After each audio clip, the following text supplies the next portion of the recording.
Dio dona la bontà ad ogni uomo. La riflessione del Vescovo nella solennità del Natale. Contro la cattiveria che si vive a molti livelli, ha detto, occorre riscoprire la bontà instaurata da Dio in ogni uomo.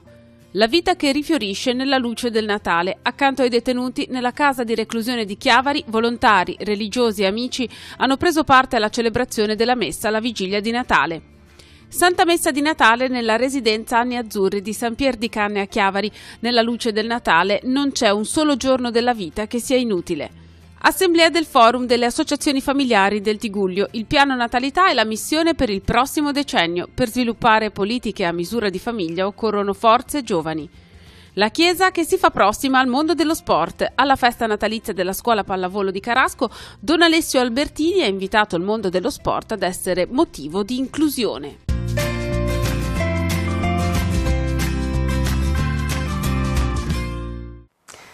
Benvenuti a Noi Chiesa, la nostra trasmissione settimanale dedicata alla vita della diocesi di Chiavari, che questa settimana non può non iniziare con le celebrazioni del Natale. Allora partiamo subito con le celebrazioni presiedute dal Vescovo della diocesi di Chiavari, Monsignor Alberto Tanasini, nella cattedrale chiavarese di Nostra Signora dell'Orto. Celebrazioni che hanno avuto come cuore un messaggio di speranza da parte del Vescovo diocesano.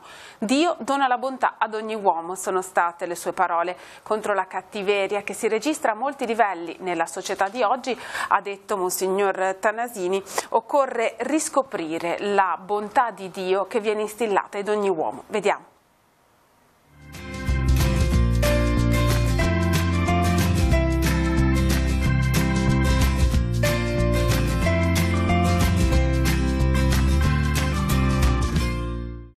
Il Natale è luce che taglia le tenebre dell'incertezza, del disagio e delle difficoltà. Una luce, sottolinea il Vescovo alla vigilia di Natale, che sgorga dalla bontà di Dio, antidoto alla cattiveria crescente nella società di oggi. Tanasini cita un'inchiesta di giornale dalla quale emerge un'Italia senza fiducia verso il prossimo, arrabbiata. Ma davvero l'odio, chiede il Vescovo, risolverà i problemi più gravi? Di qui l'invito a praticare la bontà come ricerca del bene e sguardo buono l'uno sull'altro. Facciamo la scelta del bene, della bontà, perché questa edifica. Così ci ha salvato il Signore, con la sua bontà, dando se stesso per noi. E allora davvero le parole di Isaia saranno di oggi. La gioia più di ogni conquista militare, la gioia più di ogni conquista economica, la gioia, quella del cuore. La mattina di Natale il pastore della diocesi ricorda che la bellezza del mondo porta l'impronta del Signore. Di qui l'esortazione a guardare in alto per cogliere la meraviglia di un Dio che è stato capace di abbassarsi al livello degli uomini. Tuttavia, chiede il Vescovo, siamo capaci di accoglierlo. Ma noi siamo qui, siamo credenti. Cosa ci dice accogliere Gesù? L'abbiamo accolto. Ma è cambiata la tua vita? Cambia la tua vita. Ti rendi conto di cosa significa essere figlio di Dio? Vuoi vivere da figlio di Dio? Questo è veramente il mistero cristiano. Un momento sempre particolarmente commovente è la celebrazione dell'Eucarestia alla vigilia di Natale nella casa di reclusione di Chiavari. Anche quest'anno tante persone hanno voluto prendere parte a questo momento accanto a coloro che sono detenuti all'interno della casa di reclusione. Stiamo parlando di religiosi, stiamo parlando di volontari, semplici amici che condividono la vita quotidiana del carcere di Chiavari. Quest'anno, come tradizione, Monsignor Alberto Tanasini ha presieduto la Santa Messa, la vigilia di Natale, ed è stata l'occasione appunto per una riflessione sul percorso che sta proseguendo la casa di reclusione di Chiavari per rispondere sempre più al mandato istituzionale che le ha assegnato, quello cioè di reinserire nella società le persone che abbiano terminato di scontare la loro pena. Ma è stata anche l'occasione per un importante messaggio di speranza da parte del Vescovo diocesano, che ha invitato proprio le persone che vivono all'interno della casa di reclusione a vivere appieno la luce del Natale. Vediamo.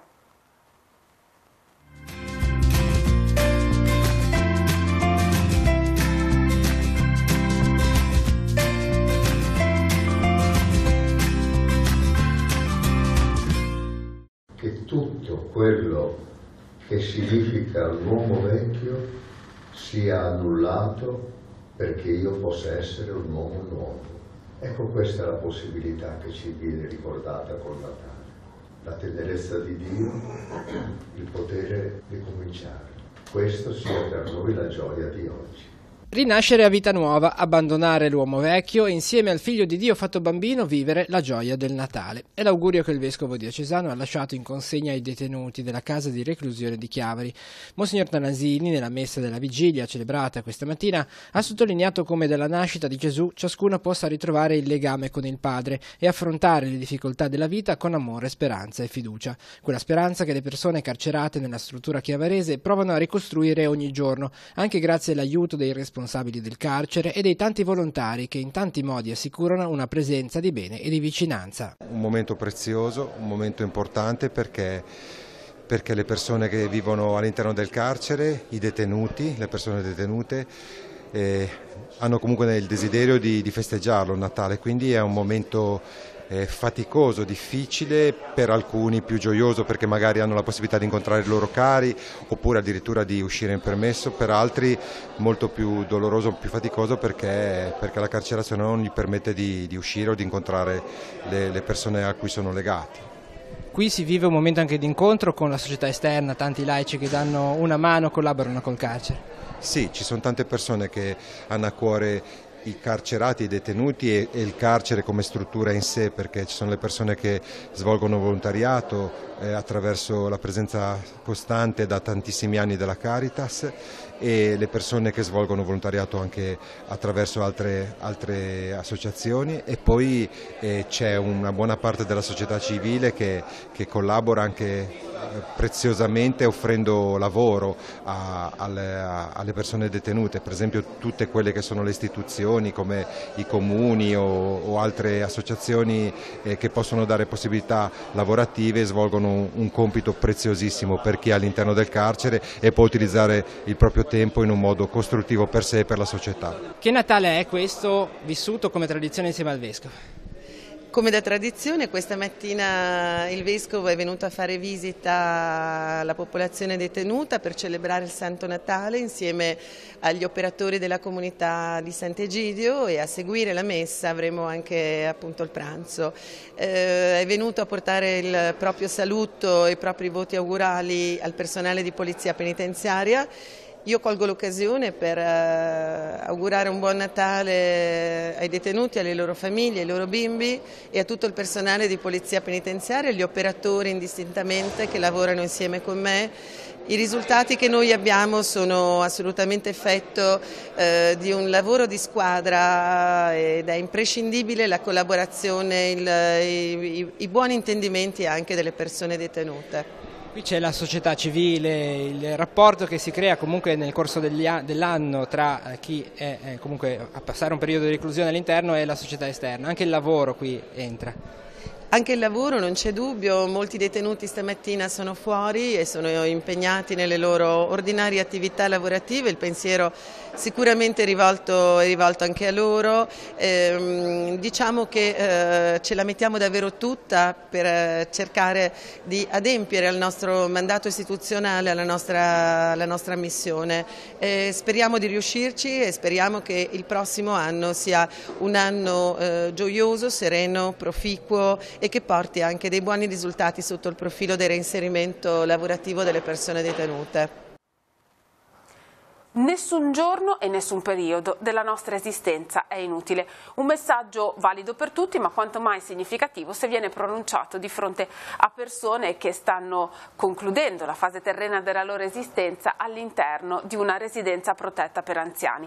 Monsignor Alberto Tanasini ha visitato, come tradizione, la residenza Anni Azzurri di Chiavari, che si trova all'interno del quartiere chiavarese di San Pier di Canne. Così vive la vicinanza dei fedeli della parrocchia di San Pier di Canne, che hanno curato come tradizione il momento della celebrazione eucaristica, ma hanno voluto portare la loro vicinanza agli anziani ospiti anche durante il tempo d'Avvento, preparando un presepe davvero speciale. Vediamo.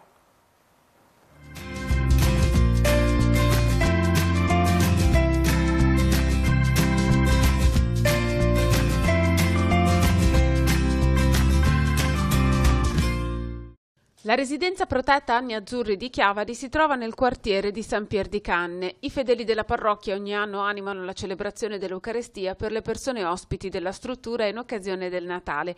Gli anziani che vivono nella residenza partecipano a questo momento come occasione privilegiata per celebrare il cuore del Natale. Gesù si è manifestato ai più poveri di allora, che erano i pastori, e l'anziano, l'infermo, il bisognoso, ecco, sono coloro che oggi in modo particolare accolgono per primi Gesù, quindi è importante anche permettere questo incontro. Stando con loro si scopre che poi bastano i gesti più piccoli e più semplici se sono fatti col cuore, una carezza, un tenere per mano, un ascoltare, ecco, un bacio.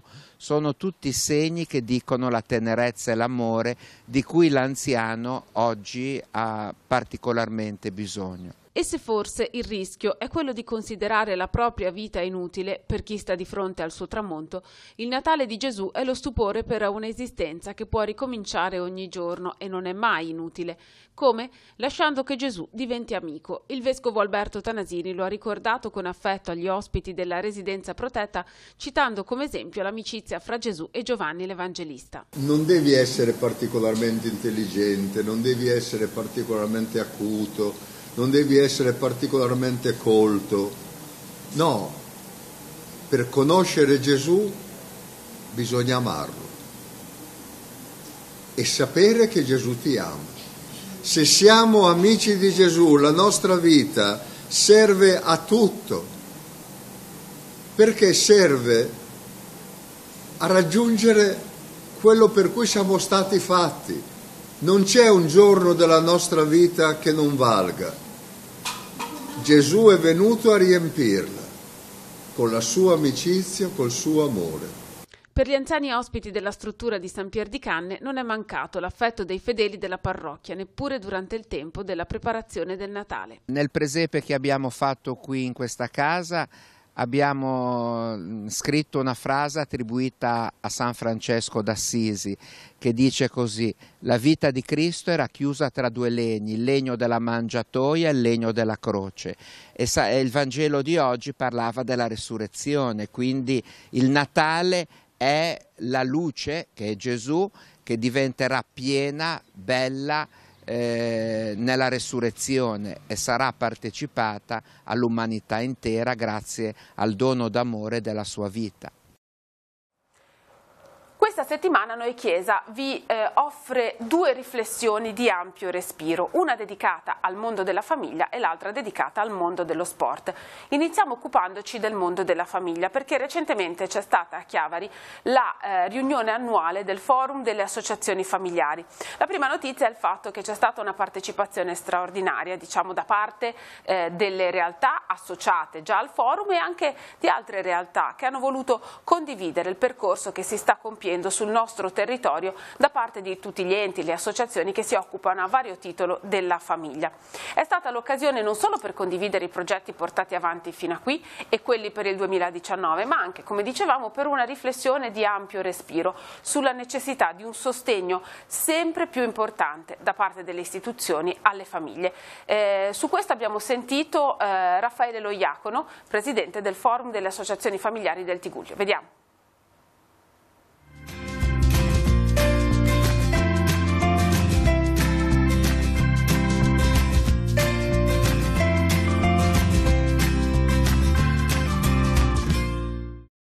Assemblea annuale ricca di partecipazione. Direi insperatamente ricca, perché l'80% delle associazioni socie da anni, quindi facciamo conto di una quindicina, erano presenti. Ma quello che è stato veramente consolante per noi è che movimenti e associazioni hanno colto il nostro invito a partecipare per conoscere il forum e quello che, direi, alla sua mission e quelle che sono le sue attività, e sono venute un'altra dozzina di persone.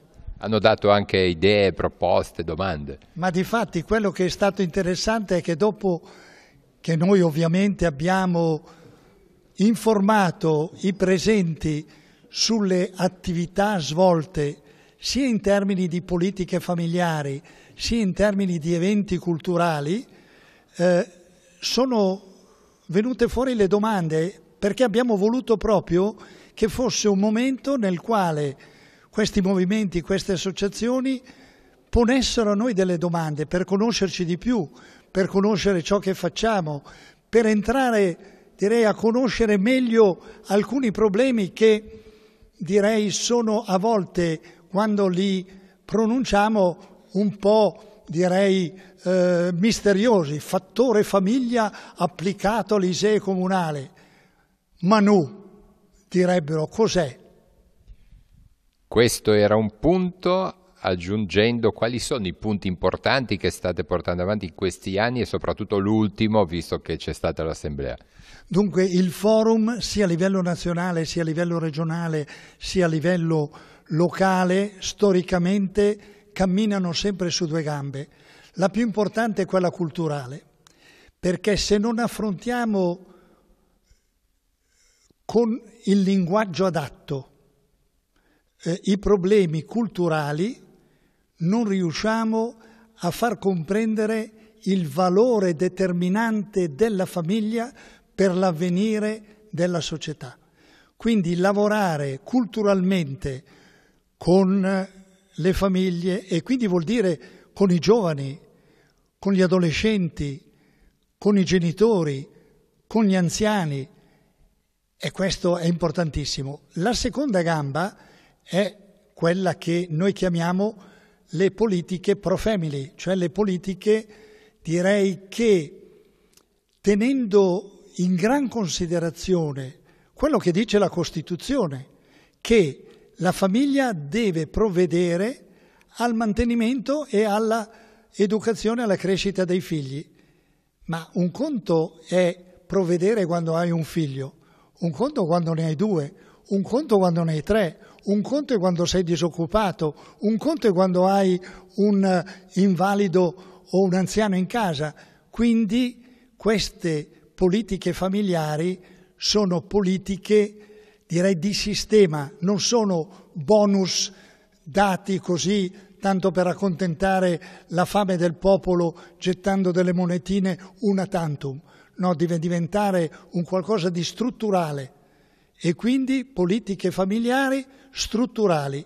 Il fattore famiglia applicato all'ISEE nazionale, non ci siamo mai riusciti malgrado le promesse, è applicabile invece in base a una legge che consente ai comuni di applicare il fattore famiglia all'ISEE comunale per quei servizi comunali tipo rette per la mensa, asilo nido, trasporto dei bambini, attività sportive, e chi più ne ha più ne metta.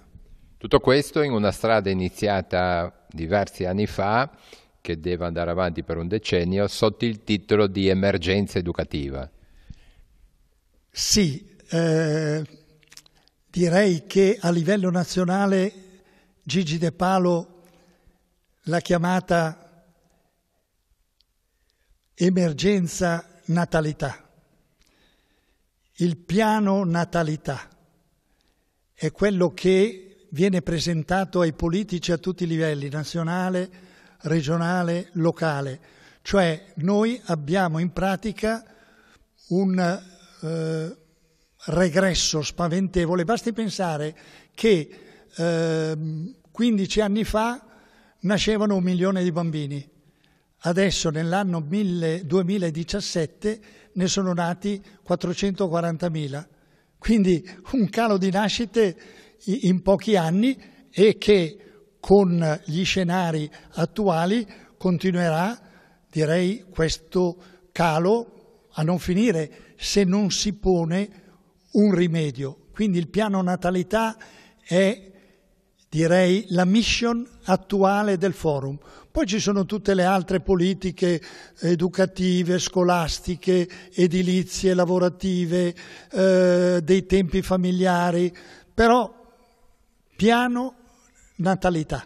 Tra l'altro questa sera proprio in un intervento qualcuno sosteneva che non è tanto una situazione economica che blocca questo, ma una situazione di cultura, un pensare. Tu cosa ne pensi a riguardo? Beh, come al solito io, parlando a Telepace, uso i due linguaggi, quello della fede e quello della ragione.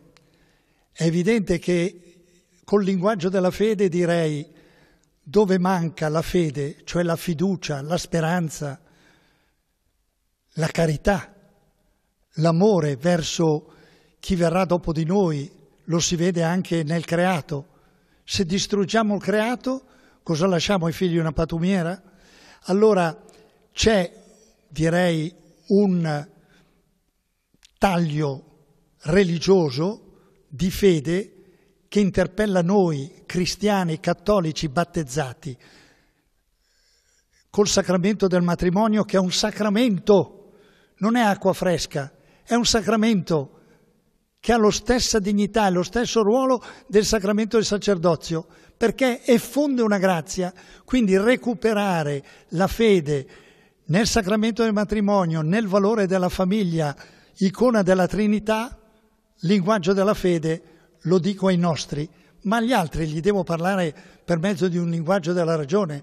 Sul piano antropologico gli devo dimostrare che l'uomo è relazione, l'uomo ha bisogno, direi, di donarsi, perché donandosi scopre se stesso, scopre il bello dell'altro, porta pace, gioia, scopre la speranza.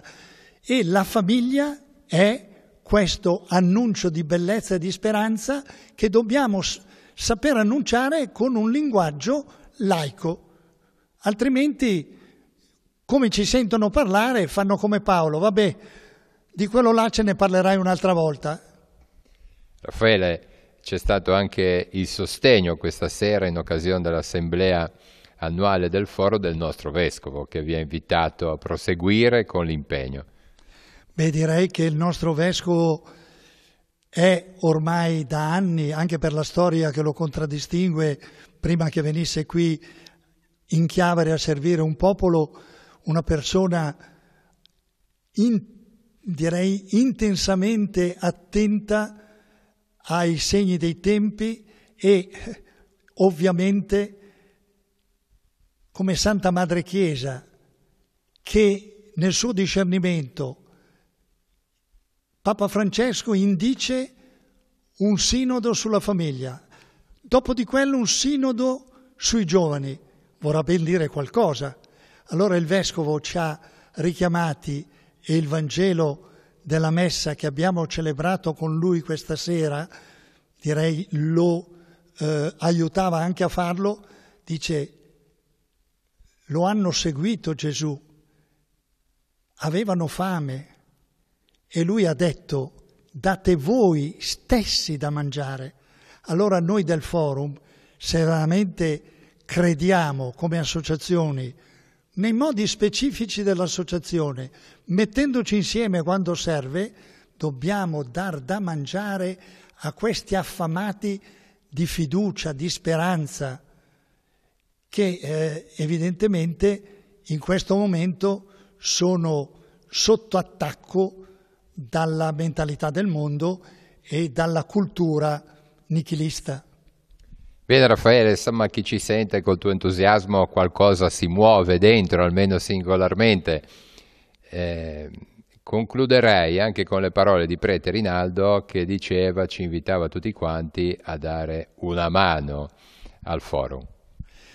Sì, è arrivato un momento in cui, proprio perché abbiamo con i comuni della costa, quindi Sestri e Levante, direi 3 comuni capofila dei distretti sociosanitari, quindi con tutta questa corona di comuni che possono visitare, convocare e con loro discernere e decidere. Con questi 3 comuni e in più con Santa Margherita noi abbiamo avuto la possibilità di creare un tavolo di colloquio, di confronto e abbiamo trovato le porte aperte.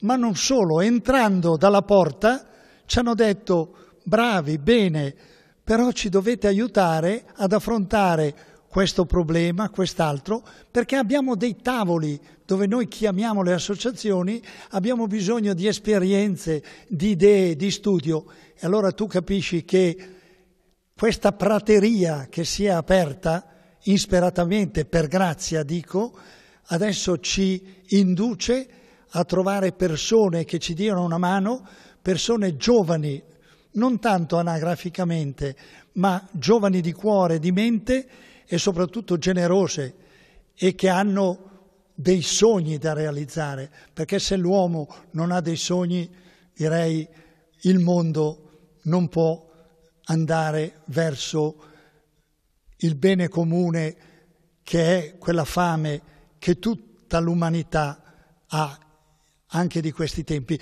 Mi veniva in mente una cosa bellissima che mi ha detto mia figlia oggi. A Hiroshima è successo un miracolo. Dopo che la bomba atomica è caduta, in un territorio erano rimasti dei tronchi con delle radici. Dopo un anno i tronchi hanno fatto rispuntare le gemme, dopo Nagasaki e Hiroshima.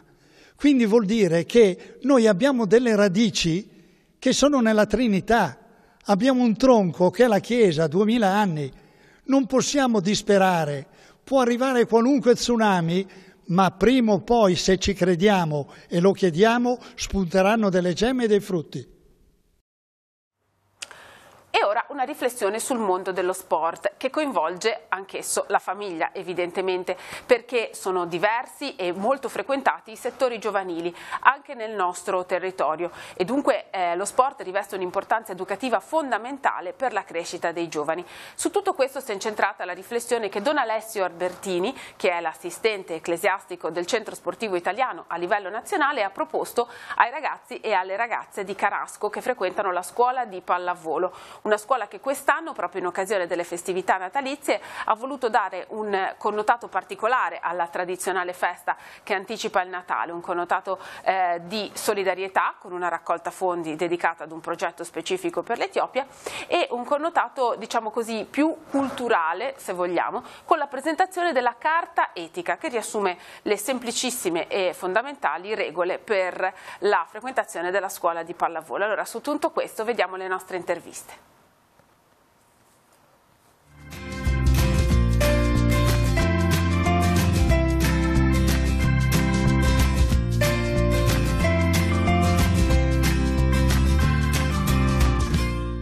Un momento di festa per la vostra scuola pallavolo che avete organizzato in una maniera un po' diversa dal solito quest'anno.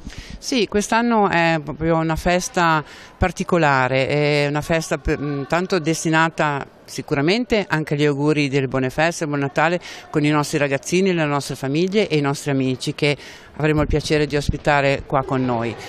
È una festa particolare perché all'interno noi presentiamo la nostra prima carta etica. È un regolamento, diciamo, interno di comportamento con che riguarda i tre settori, no? Lo staff, gli atleti e i genitori. Sono praticamente le cose che noi tutti i giorni, quotidianamente portiamo avanti. Il nostro progetto, come dice la cartina, viaggia su questi tre binari che devono assolutamente andare assieme, che è incontrare amici, perché le famiglie, i ragazzini e noi dobbiamo stare bene all'interno della nostra casa, giocare a pallavolo ovviamente, perché la scuola di pallavolo in Carasco è di scuola di pallavolo, e aiutare gli altri. Infatti questo è un pochettino sempre è presente il messaggio che noi vogliamo portare con i ragazzini, aiutare gli altri. Quest'anno il nostro Natale è rivolto, come lo scorso anno, all'Etiopia. Raccoglieremo i fondi, che poi non sono neanche tantissimi, per comprare una mucca /2. Vuol dire che questa, animale rimarrà nostro e daremo i benefici in comodato d'uso a una famiglia o comunque a chi avrà necessità. Alla festa di scuola di pallavolo di Carasco, Don Alessio Albertini, consulente ecclesiastico del Centro Sportivo Italiano, in questa giornata in cui si parla di sport ma anche di fair play, di etica nello sport. In particolare lei su che cosa incentrerà la sua proposta che farà a questi ragazzi? Ma io cercherò di mettere in luce il grande valore che hanno gli adulti nei confronti dei ragazzi, perché lo sport non è educativo in sé e per sé, tant'è che ammiriamo anche purtroppo e a malincuore gesti contro l'educazione, il fair play, l'etica proprio dai grandi campioni, ma non solo. Perché lo sport è sì un bello strumento, appassiona, coinvolge, ma nella misura in cui ci sono anche degli adulti che sono capaci di esaltare le qualità delle persone, di far emergere la bellezza e la bontà della persona e non solo del risultato. Il titolo del suo intervento, Le ali nello sport, ha un duplice significato? Beh sì, la lealtà sappiamo tutti in cosa consiste e quanto è importante all'interno del mondo dello sport. Se non ci fosse la lealtà innanzitutto con te stesso, nel rispetto delle regole, nel rispetto degli avversari, non sarebbe bello il gioco, anzi sarebbe compromesso e diventerebbe una cosa brutta. Però le ali sta ad indicare anche le ali di chi ha il coraggio di volare, quindi di puntare verso l'alto, non semplicemente per arrivare sul gradino più alto del podio, che ci sta, all'interno dello sport si gioca anche per vincere, ma per imparare a volare nella vita, per essere davvero capace di fare grandi cose, come invitava Papa Francesco, soprattutto noi del mondo del CSI, quando ci ha ricevuto in udienza, ha detto di non accontentarsi di un pareggio mediocre, ma di cercare la vittoria. Ecco, così deve essere per la vita, cioè di non accontentarsi del minimo sindacale, ma invece puntare verso l'alto, e lo sport è una buona scuola di vita per puntare verso l'alto. Ai genitori quali suggerimento dare per aiutare ai ragazzi a sviluppare questo tipo di dinamiche? Beh, ai genitori dico: amate i vostri figli per quello che sono e non per i risultati che portano a casa. La loro persona vale più di una medaglia, come all'interno della scuola vale più di un voto. No? Appassionatevi, voi avete tra le mani delle persone che saranno il bene del mondo di domani. Quindi questa cosa sento innanzitutto di darlo come consiglio. E poi a bordo campo, anche se vorreste entrare in campo voi, sappiate che adesso ci sono i vostri figli. Voi avete dato quello che dovevate dare, ormai tocca a loro. Permettetegli di fare una bella esperienza, di dare il meglio di se stessi, di imparare a soffrire con i propri compagni di squadra. Insegnategli che davanti a una sconfitta, quando si cade, ci si può rialzare senza pensare che il tutto ormai è dato ed è imbruttito da una sconfitta. No, ci si può rialzare, quindi state a bordo campo e permettete che i vostri figli vivano questo, ma sappiate anche mettervi accanto ai vostri figli. I vostri figli sono vostri, dico sempre, anche quando incontro gli educatori di ogni genere, sappiate che noi educhiamo i figli degli altri, solo i genitori educano i propri figli, quindi è una presenza fondamentale. Mettersi accanto, ma con il loro passo, e cercate sempre di più alleanze con gli insegnanti, alleanze con gli allenatori, alleanze anche con gli educatori della parrocchia, i preti o comunque tutte quelle figure adulte che hanno a che fare con i vostri figli. Perché? Perché in questa maniera, se fate alleanza, avrete uno sguardo più completo sui vostri figli e nello stesso tempo ci si potrà aiutare per compiere azioni veramente mirate e educative per il bene loro. Siamo in una società sportiva di pallavolo, c'è una grande campionessa che è la presidente, ai dirigenti e anche agli allenatori che spesso sono valutati anche in base al risultato. Invece quale suggerimento da portare avanti? Beh, è sempre difficile, no? Perché purtroppo il tarlo della vittoria, che è la filosofia dello sport di oggi ad ogni livello, a partire dal più alto, ma che ha anche una sua logica per certi versi, quel tarlo ha intaccato anche lo sport di base. No? Mi sento di dire a un allenatore se per lui conta di più quel ragazzo o il risultato.